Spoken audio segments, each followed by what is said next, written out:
Hello YouTube, this is a new series I'm calling Brutally Honest. I'm basically going to be reviewing opinion pieces and articles and just giving my opinion on them.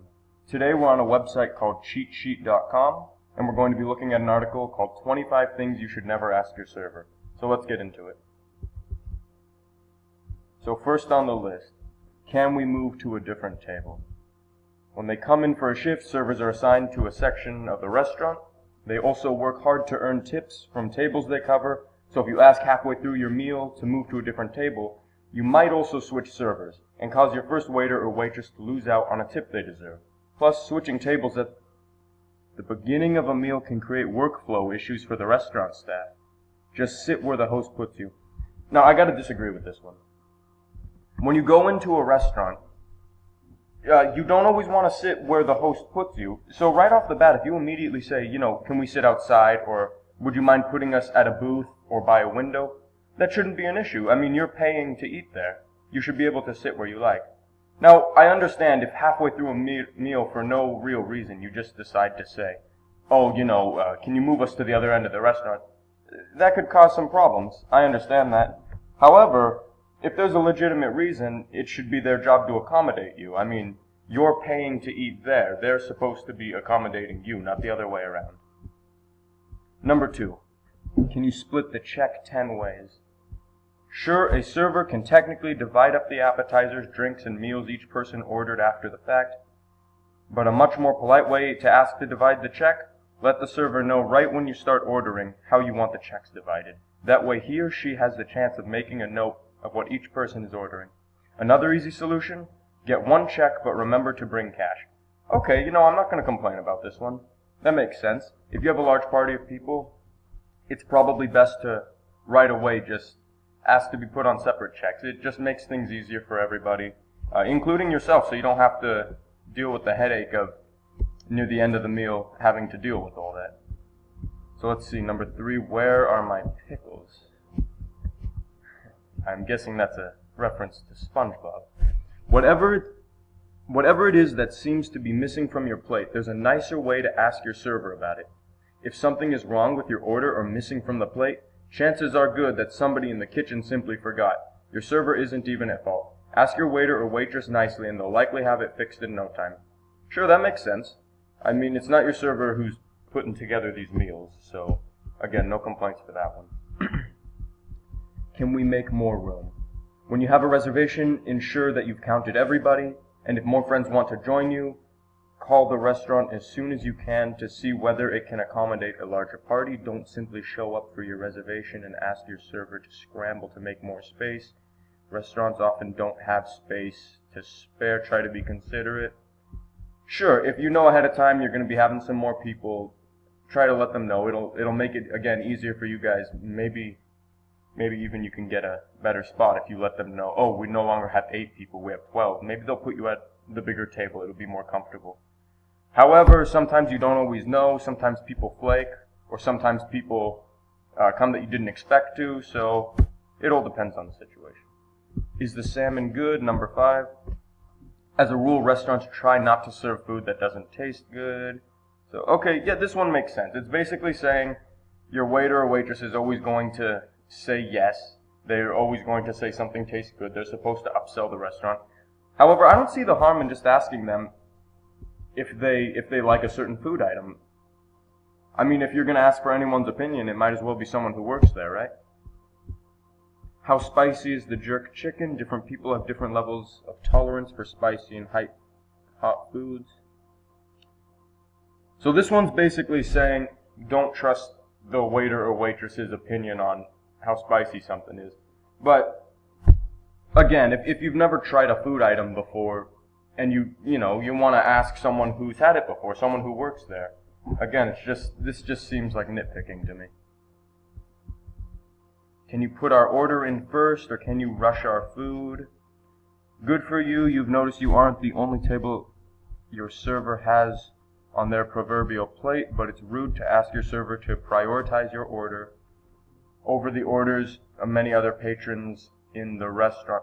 Now, the only time I can say I understand when someone asks to have their order rushed is maybe if there are 1 or 2 people and they entered the restaurant just a few minutes after a really large party got in where there's maybe 20 people or something, then I don't see the harm in asking, hey, can you put our order in just ahead of theirs so we don't have to wait in front of 20 people to get their order, because that's going to take a long time regardless. So, let's see, number 8. Is my food ready yet?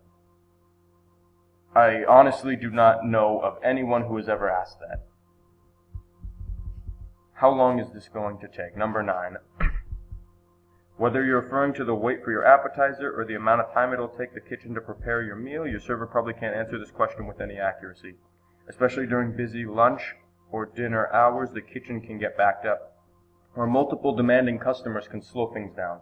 Try to be patient and realize not everything happens on your rush timeline. Well, I don't understand what the problem is. If you're going into a restaurant and you don't exactly have a lot of time, but you still have enough time for a sit-down meal, what harm is there in just asking, is this going to take maybe 15, 20 minutes, or is this more like an hour, hour and a half wait? And obviously you can see how packed it is, but again, someone who works there, a waiter or a waitress, should be able to tell you, oh, it's going to roughly take this amount of time, or oh, on your rush schedule, I'd recommend just eating somewhere else. Number 10, did they have to kill the cow? Even if it seems like the kitchen is taking a really long time to prepare your meal, don't complain or make lame jokes to your server. Okay, so this one is basically saying that they don't like you making jokes or complaining. I don't really think it's complaining. I think when someone makes the joke, hey, did they have to kill the cow back there, it's more of just an offhand comment. Again, I don't really see the harm in that one. What's your favorite thing on the menu? Really? You're not supposed to ask a server what their favorite thing on the menu is? Restaurants with large menus might overwhelm you with numerous options, but asking your server to recommend something can put them on the spot. They don't know whether you prefer chicken or steak, whether you love veggies or can't stand to see anything green. Well, that's why you're asking them. You're just asking what they prefer. So, if they happen to say something that sounds good or that you're in the mood for, you're just sort of getting an idea. Again, I do not see the problem. I don't know why anyone would be upset by this. What's the most popular meal on the menu? Again, this just seems like complaining for the sake of complaining. What's the problem with just asking what's a popular menu item? If you go to a burger place and they say, oh, our Western bacon burger is our most popular burger, then you might think, oh, okay, it must be pretty good if everyone's getting it. So, again, it's just asking for recommendations. I don't see an issue with this. Can you accommodate my completely fictional allergy? Some people have real dangerous food allergies, yet people typically check with the restaurant ahead of time to see whether it can make accommodations. They don't spontaneously task the server with those demands. You can order a gluten-free meal, ask whether the chili sauce contains peanuts, or request a pizza sans olives. Just don't lie and say you have an allergy if you really don't. Honestly, what does it matter? Again, you're going to a restaurant and you're paying your money to have a meal that you want. So if you don't want gluten in your meal, it shouldn't matter to the waiter whether your allergy is real or not. If you don't want it, then you don't have to have it. You're the one paying for the meal. They should be able to accommodate you. I'm gluten-free. What can I eat? Servers are in a good position as anyone to know tons of customers, or consumers rather, eat gluten-free diets when they really have no medical reason to do so. Don't make your dietary restrictions self-imposed or otherwise, somebody else's problem.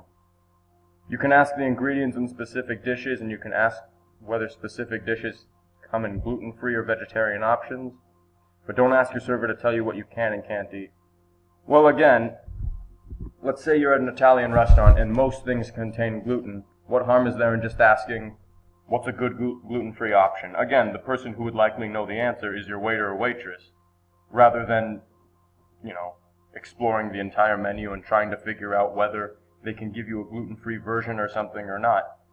It just seems a lot easier to just ask the waiter. They should know. I mean, they work there. Can I make X, Y, and Z substitutions? Number 15. Changing one small aspect of a dish probably is not a big deal. We all have that vegetable we hate, and sometimes we want to switch out a side or pizza topping.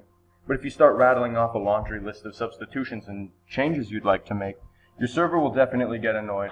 Plus, tons of changes will increase the likelihood your food won't be made exactly to your order. Keep things simple for your sake, for your chef's sake, and your server's sanity.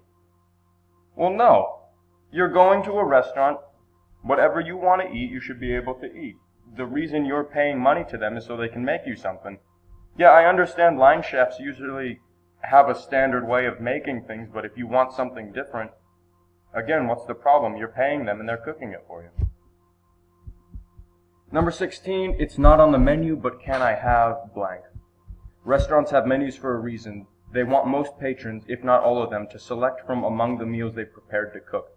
While chefs can usually accommodate some basic substitutions, they might not have the time or ingredients to indulge your every whim. So don't try to make up an entirely new meal and expect your server to be happy about it. Alright, so I can understand if you're at a McDonald's and you're asking for creme brulee, it's probably not going to happen. But if you're at a burger place and you notice they also have chicken on the menu, I don't see the harm in maybe asking them to prepare you a chicken sandwich. It doesn't hurt to ask. Especially if you're not at a chain restaurant. If it's a locally owned one, I'm sure the owner would be more than happy to make something that you like for a reasonable price. Number 17, why is the sea bass so expensive? Okay, so this one is fair. I've heard this before. I've actually had friends where I'm at a restaurant with them, and they'll openly just complain to the server about why something is so expensive or why it's priced a certain way. And I mean, honestly, they have zero control over that. There's no point in asking, just don't order the item, just order something else. Number 18. Give me this, or I want that. So this one is saying not to be rude to your server. Again, this is just common sense. I think most people know not to act like a 5-year-old in a restaurant and just demand food. Number 19. Garçon. We get it. It can seem difficult to get your server's attention on a hectic night, but demanding a waiter or waitress's attention is rude. Don't snap your fingers at them or whistle at them. Don't yell to them from across the room. Just say, "Excuse me," when they're within polite speaking distance. Again, this is just common sense. Just be tactful when you're at a restaurant. I didn't think someone had to make an article about this. Can you kick someone else out? Number 20. We've all had evenings where we're tired and short on patience, but don't ask your server whether they can move or kick out fellow guests who are getting a little rowdy over their wine, or new parents with a crying baby. So yeah, I mean, you can't really tell a restaurant what to do. It is a private establishment. They can keep or not keep whoever it is they want. But I don't see the problem in at least mentioning to them, hey, that baby's being really loud. Would you mind maybe asking them to step out for a moment? Or can you address that party going on over there? They're being very loud. They're cussing a lot. It's just not as big of a deal as they make it out to be. I don't really know of too many people who've ever asked to kick someone out, but I don't know, I guess it happens. 21, would you change the music? Yeah, this one is pretty straightforward. If you're in a restaurant and they have the music set to something, just don't worry about it. They're not going to accommodate your musical taste. 22, do you have a restroom? Why is that such a bad thing to ask? Of course the restaurant has restrooms. It has to, both for employees and for customers. No, that's not always true. Alright, living in Southern California or in the Los Angeles area, you know there's quite a few restaurants where you walk in, there's a counter, you place your order, pick up your food, and go. So there's not always a restroom publicly available to the customer. Sometimes it's only for the employees. And that's actually at quite a few restaurants, even quite a few sit-down ones that I've been to, all throughout the U.S. So I don't really think it's a problem to ask your waiter, do you have a restroom? Because sometimes they don't have one for customer use. 23, can I have your number? Look how disgusted she looks. Oh, that's just rude. Your server might be an attractive person, but unless they've given you a clear, and we mean really clear, signal they're interested in you, don't put them on the spot by asking for their phone number. Okay, yeah, that makes sense. I'm sure they don't want to be hit on all day, but sorry about that. Recording cut out for a second. But as I was getting to, being asked for your number is a compliment, or it should be seen as one anyway. But realistically, if you're asking a waiter or a waitress for their phone number, the answer is almost certainly going to be no. And it's even more unlikely if you're a guy asking a waitress. I mean, unless you're Chad, most likely this waitress who has no idea who you are isn't going to say yes. And usually the response when they say no is, oh, we're not allowed to, or something similar to that. So, just learn to take a hint. But if you want to embarrass yourself, or if this waiter or waitress is so attractive that you absolutely just have to ask, then I guess go ahead. 24. What's your real job? Yeah, that's just not tactful. That just sounds rude. Everyone should know that. Implying that waiting tables isn't a real job. It may not be the highest paying, but a job is a job, and if someone's working hard to earn some money, that should be seen as a good thing. Another unwanted question server get asked way too many times, one that plays into the stereotype that the only people who wait tables are doing something else to make a living. I didn't realize that was a stereotype. I understand in a lot of movies there's people who are actors that on the side wait tables, but besides that, I don't know, it doesn't really seem like a stereotype, but it's just rude to ask. 25. You don't close for another half hour, right? I don't know, half hour is quite a bit of time depending on the restaurant you're at. If the dining room is empty, that's a pretty good sign. You should pay the check and clear out. You wouldn't ask the hostess to seat you if you walk in 10 minutes before closing time. So now it's 10 minutes. Well, first it was half hour, now it's 10 minutes. If it's 10 minutes, then don't go in the restaurant. If it's a half hour, I guess it depends on what the restaurant is. So you shouldn't stick around after everybody else is left just to nurse the diluted remains of a cocktail you ordered an hour ago. It doesn't matter if the restaurant isn't technically closed yet. If you're getting in the way of someone trying to mop the floor, clean the tables, it's time to go home. Alright, but there's an exception. What if it's just a pickup order? What if you're going into a restaurant and maybe they're closing in 15, 20 minutes or so, and you decide you want some food, but you don't want to stick around to eat it there. So you just ask them to put in an order for you. You're not really getting in the way of the cleanup crew. You're maybe just inhibiting the chefs a little bit. But besides that, it's operation hours.